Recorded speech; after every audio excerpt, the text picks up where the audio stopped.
అందరికీ నమస్కారం. ముందుగా ఈ వీడియోకి ఒక లైక్ కొట్టి మన ఛానల్ని సబ్స్క్రైబ్ చేసుకోండి. కార్తీక మాసంలో శివారాధన విశేషంగా చేస్తుంటారు.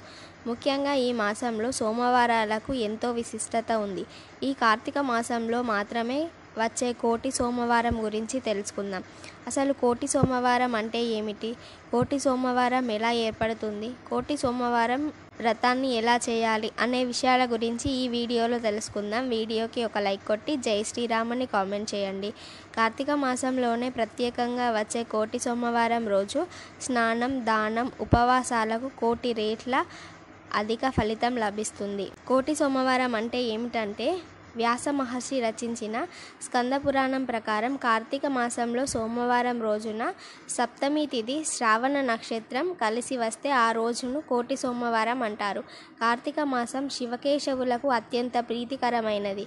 అందులోనూ కోటి సోమవారం అంటే ఆధ్యాత్మిక పరంగా ఆ రోజును ఎంతో పవిత్రంగా భావిస్తారు. అయితే ఈ కోటి సోమవారం అనేది సోమవారం రోజే రావాలన్న నియమమేమీ లేదు. అరుదుగా కోటి సోమవారం, కార్తీక సోమవారం కలిసి వస్తే ఆ రోజును మరింత విశేషంగా భావిస్తారు. ఈ ఏడాది అక్టోబర్ 30వ తేదీ గురువారం కార్తీక శుద్ధ సప్తమి తిథి పూర్తిగా ఉంది.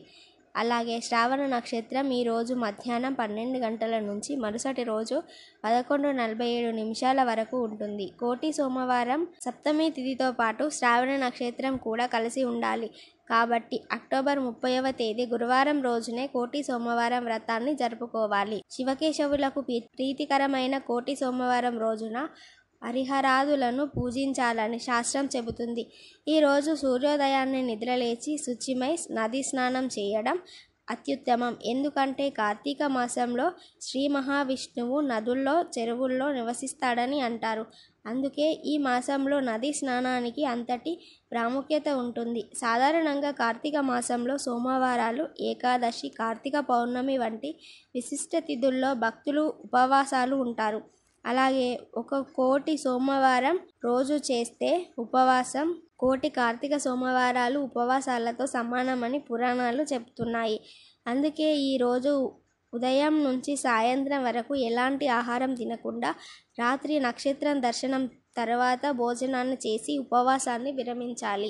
ఈరోజు శివాలయానికి వెళ్ళి భక్తి శ్రద్ధలతో పంచామృతాలతో శివుని అభిషేకించాలి. నువ్వుల నూనెతో మట్టి ప్రమిదలో దీపారాధన చేయాలి. అనంతరం బిల్వ దళాలను, తుమ్మి పుష్పాలను శివునికి అర్పించాలి. కొబ్బరికాయ, అరటి పండ్లు సమర్పించాలి.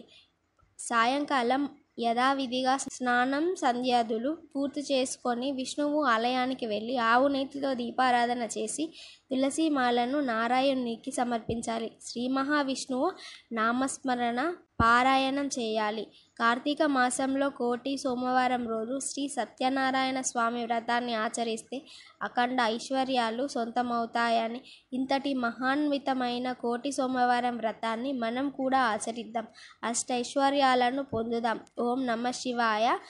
జై శ్రీమన్నారాయణ. ఈ వీడియో మీకు నచ్చితే లైక్ చేసి మన ఛానల్ని సబ్స్క్రైబ్ చేసుకోండి.